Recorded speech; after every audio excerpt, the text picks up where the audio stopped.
For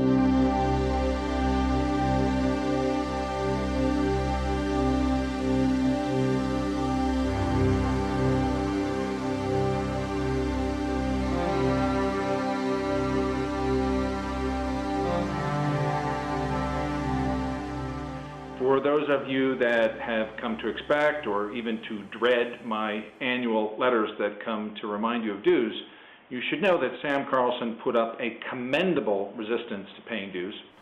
David contacted me and asked me why, in 25 years since graduating from Dartmouth, I had never made any contribution of class dues.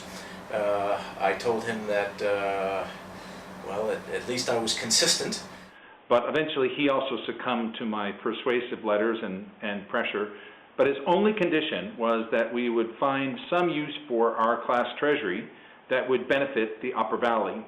And they came up with the idea of an internship and then morphed that into one that would be forward-thinking.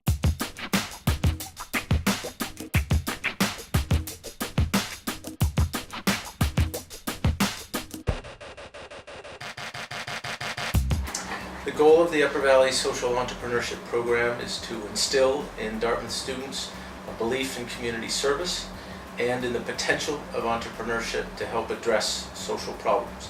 This project gave me a real sense of purpose as we were coming into our 25th anniversary, our 25th reunion, and gave me something to motivate me to come back to the reunion, to get involved, to encourage my classmates to get involved.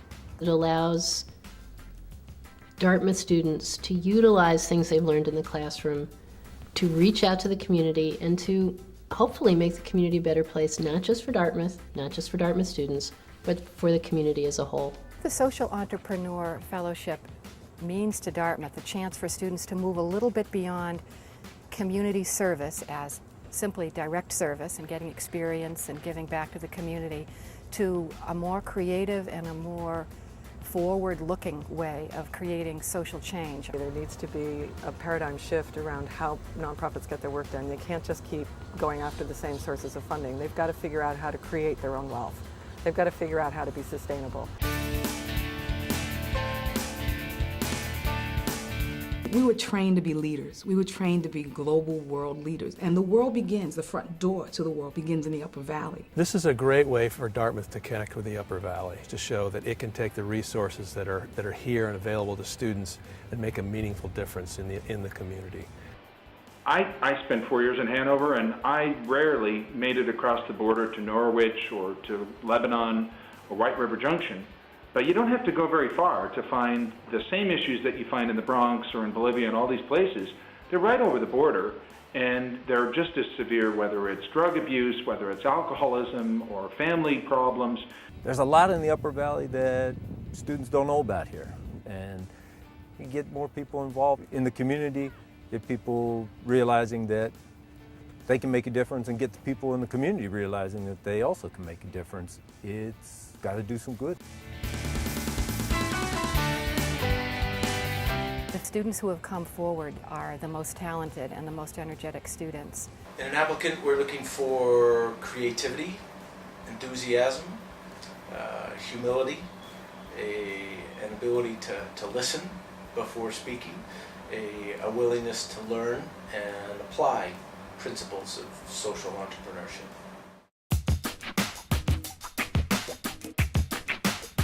The first fellow is Brian Bench, and Brian had already been involved in the community through the DREAM mentoring program. DREAM stands for Directing Through Recreation, Education, Adventure, and Mentoring. DREAM started 10 years ago by Dartmouth students who basically were looking to work with at-risk kids, and that grew into a nonprofit, and since then DREAM is at 9 different campuses in Vermont.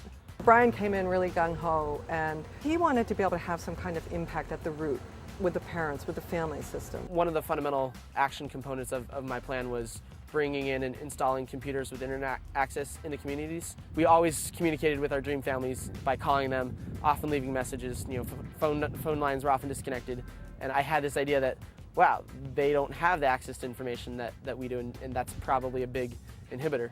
He had some very lofty expectations, and he had to scale them back and modify them as he went through the year, so it was a really good learning experience for him. In the long fight of trying to produce social change, you have to be content with little victories. Dream, in a nutshell, is probably the most important thing that I've become a part of and done at Dartmouth.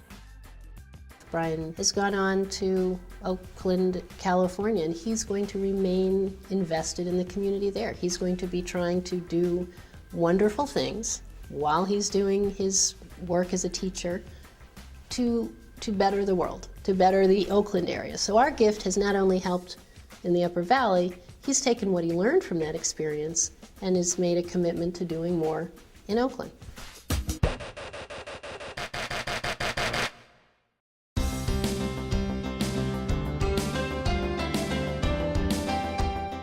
Leah was an immigrant. She came with her family from Azerbaijan, grew up in Queens, and came to Dartmouth really cognizant of the problems of poverty and thinking, how can we make economic solutions? And what it has evolved into is a project that works with women, many of whom are on welfare, to get them involved in a jewelry making program that will help sustain the family place itself and sustain the programs that support those women, but also make some money for the women who are involved in it. So there's two components. There's going to be the educational component, and there's going to be the personal component. Microfinance is based on building a skill set, and you have to find something you can use to generate your income. A lot of time that happens to be handicrafts, and here they were using jewelry that is based on a silver covered curio to create that skill set. But there's a hard skill set of weaving the jewelry and getting the beads and that whole process, but there's the more important foundation base of soft skills, of sitting at a desk and getting along with the person next to you, of knowing that you might have to come in early, you might have to take some work home. This is something that as Dartmouth students, we've kind of had ingrained in us a very long time, and we've learned that these are the steps that we need to take, but there are populations out there who just don't know those basics yet, and really not to their fault. And this project will really serve to open that door for them. I want them to feel as empowered as I feel, and I know that that starts with them just learning and just having someone believe that they can do it.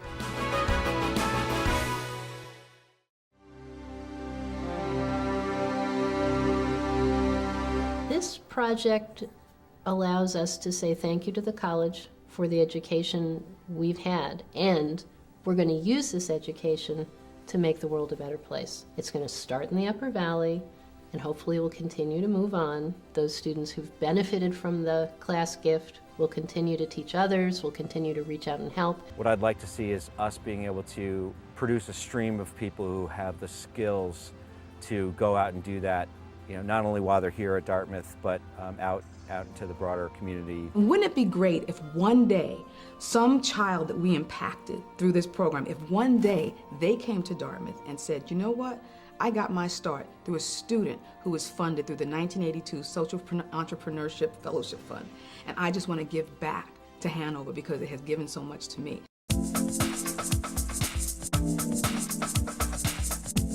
For people who say to me, and I do have friends who say, Dartmouth has enough books in the library. Dartmouth has enough scholarships for students. How can I make a difference? How can my few dollars coming together with someone else's few dollars really make a positive impact on people?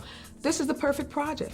This is a project that equips a student to go out into a community that has nurtured us and let them know, number one, we haven't forgotten them. Number two, we still care about them. And number three, we think they have a contribution they can make to the world. And isn't that fabulous? Isn't that wonderful that we can have that kind of impact as a class and then watch it ripple like when you throw a pebble into a river and there's a ripple effect. And we have an ability to create a ripple effect that literally can go around the world, starting right here in the Upper Valley. It's our gift to the college that every year will have an impact on the geography that was so important for us in the 4 years that we were here, and the opportunity to actually invest in a real person. Benches are neat, buildings are beautiful, but people are really where it's at. We have always been the leaders of everything happening in Hanover. We've broken class records for giving. We've broken attendance records for reunion. We are known as the class that gets it done. So let's get it done. Let's make it happen. We're 82.